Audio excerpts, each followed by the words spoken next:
Continua a viaggiare con noi, iscriviti al nostro canale, tanti nuovi video ti aspettano!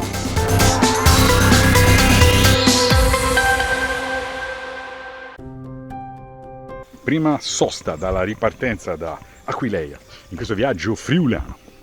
Siamo vicini a Codroipo, mentre stiamo andando verso Pordenone, e questa sosta era immancabile perché abbiamo visto che c'era l'indicazione, abbiamo controllato e siamo a Villa Manin. Ok, siamo a Villa Manin, questa splendida villa del Bo.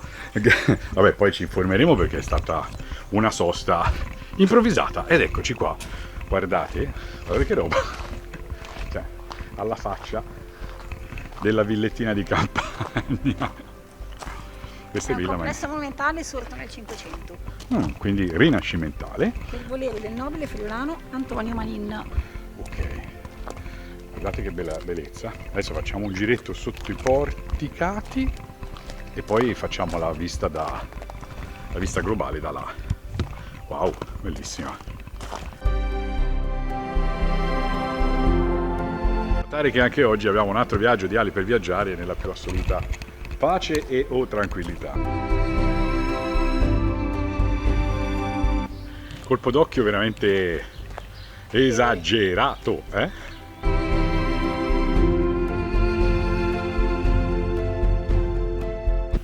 La costruzione della villa inizia a metà del XVII secolo per terminare, attraverso numerosi interventi e rimaneggiamenti, all'inizio del XVIII secolo, quando fu teatro degli eventi più importanti della sua storia, ma anche di quella della Repubblica di Venezia e della stessa Europa.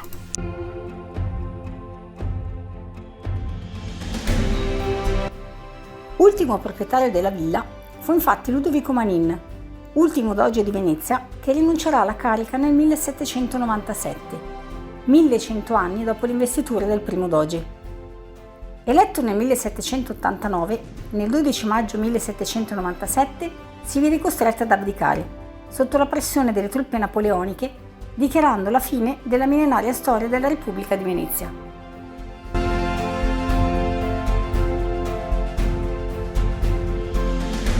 Celebre la frase pronunciata a seguito dell'arrivo delle truppe francesi in laguna. Stanotte non siamo sicuri neanche nel nostro letto. Perdonatemi, non conosco molto bene la pronuncia veneta, ma sono sicura che saprete essere clementi. Ma andiamo avanti e procediamo col nostro racconto. A termine della sua prima campagna d'Italia, Napoleone sceglierà proprio Villa Manin per soggiornare e discutere gli accordi che porteranno all'assegnazione del territorio della Serenissima all'impero austriaco e alla nascita della Repubblica Cisalpina.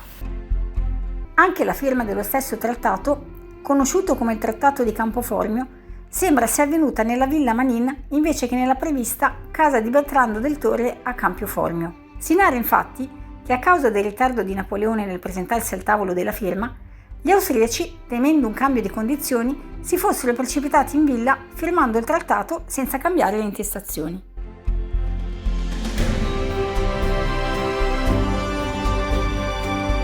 Bellissima. Devo dire bellissima e inaspettata perché non pensavo di trovare una roba così versagliana qua, ma guardate che meraviglia.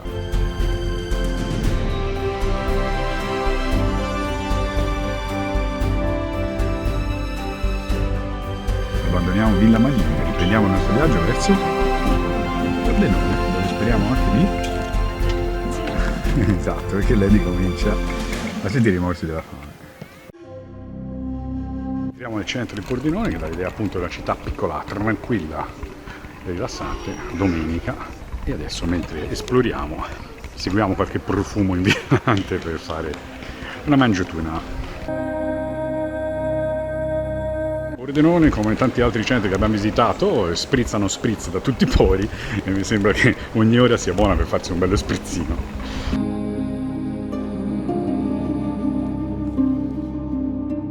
La tranquilla cittadina di Pordenone è la seconda tappa della giornata. Siamo sempre più vicini al confine con il Veneto e in quell'orario che vede Lady Hawk iniziare ad agitarsi in assenza di soluzioni enogastronomiche.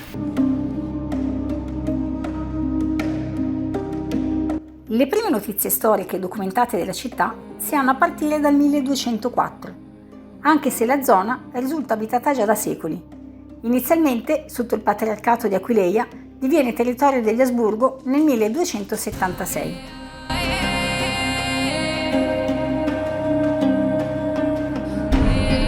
Nel XIII secolo vede la costruzione dei primi importanti edifici, dal Duomo al Palazzo Comunale e della prima cerchia muraria. La città intanto diventa un importante centro di passaggio per i traffici che dai territori veneziani si dirigono verso il nord. Il dominio austriaco resiste fino al 1508, quando, sconfitti dalle truppe della Serenissima, gli asburgici abbandonano la città al dominio della Repubblica di Venezia. Inizia così il periodo di massimo splendore per Pordenone, con l'affermazione di un forte movimento culturale che vede la costruzione dei maggiori palazzi del centro storico e la presenza in città di pittori, umanisti e poeti. Anche le attività produttive conoscono un forte incremento, culminato con l'industrializzazione del XIX secolo. Nel 1797, con la caduta di Venezia e la firma del Trattato di Campoformio, inizia un periodo di alternanza di dominio tra la parte francese e quella austriaca, che si fronteggiano in questa parte dell'Italia. Parte del Regno Lombardo-Veneto dal 1815 diventa italiana nel 1866, alla fine della Terza Guerra di Indipendenza.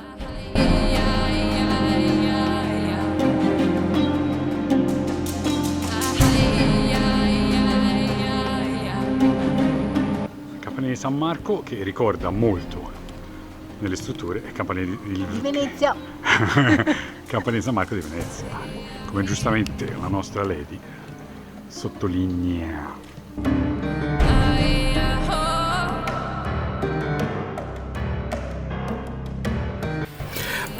Oltre a quelle di viaggiatori, Pordenone ha soddisfatto ovviamente anche le nostre esigenze enogastronomiche grazie a un gustoso pranzo tipicamente friulano.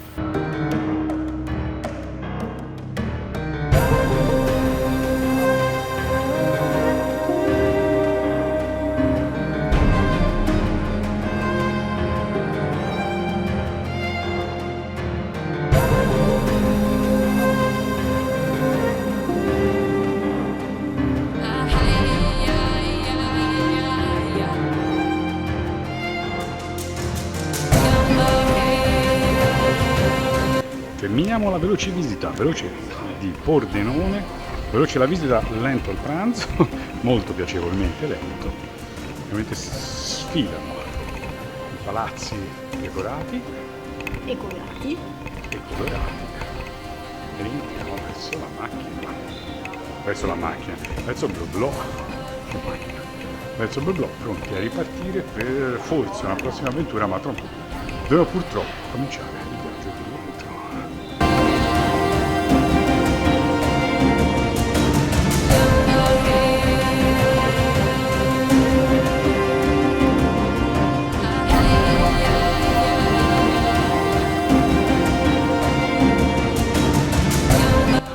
Tutti i palazzi sono, pensate allo splendore che doveva essere quando erano tutti decorati al massimo della loro spettacolarità.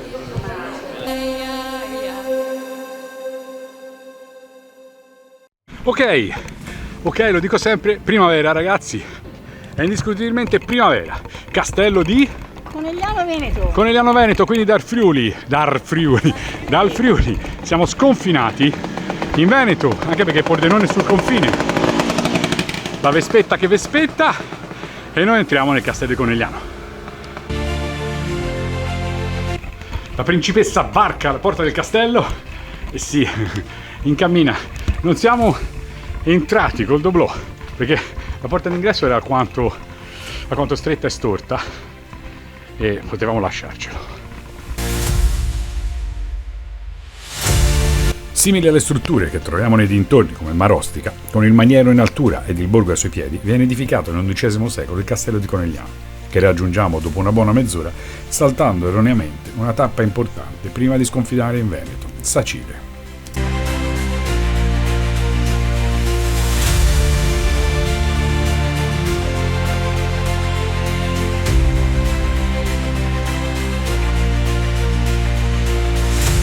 Bene, siamo all'interno del castello. Com'è l'interno del castello?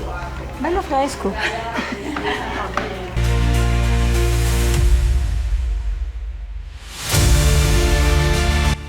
Del castello, che offre una vista panoramica sulla città sottostante, resta praticamente solo il mastio, dove al suo interno è stato allestito nel 1946 il Museo Civico.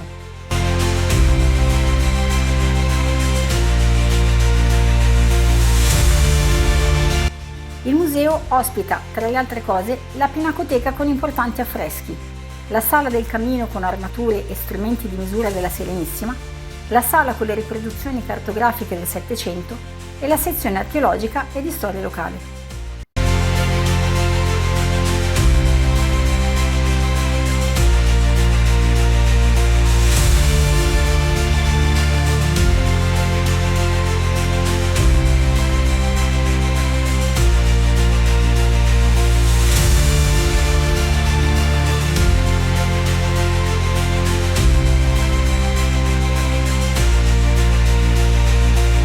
E qui sotto abbiamo Conigliano. Dove andiamo a dare un'occhiata?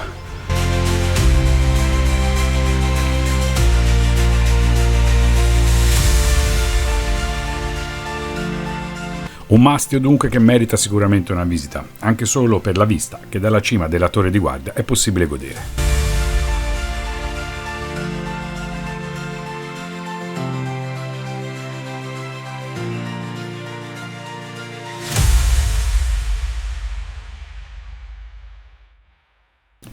Pochi chilometri ci separano dalla successiva ed ultima sosta della giornata, che purtroppo possiamo osservare solo dall'esterno. Il castello di San Salvatore, infatti, è visitabile solo su prenotazione.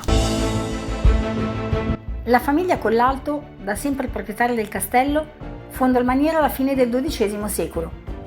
Edificato in posizione strategica, diventerà uno dei complessi fortificati più grandi d'Europa.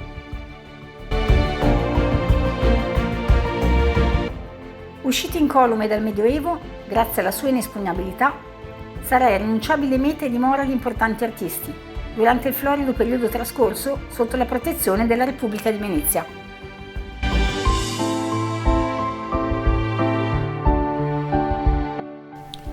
Nel 1599 oltre 4.000 persone assistono al Torneo della Barriera, teatro d'armi che festeggia le nozze della figlia del conte Matilde, un evento entrato nella storia.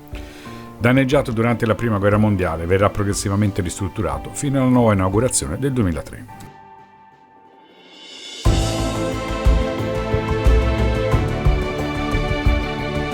Esatto. Sul sito trovate come sempre mappe e GPX, mappe GPX, quindi tutto quello che vi serve per replicare i nostri viaggi oppure prendere una parte e poi fare che cavolo vi pare come spunto, e questo è quanto. Saluto Dani per viaggiare. Ciao ciao. Ciao. E se il video vi è piaciuto, iscrivetevi al nostro canale e cliccate sulla campanella, così quando pubblicheremo le nostre novità riceverete la notifica.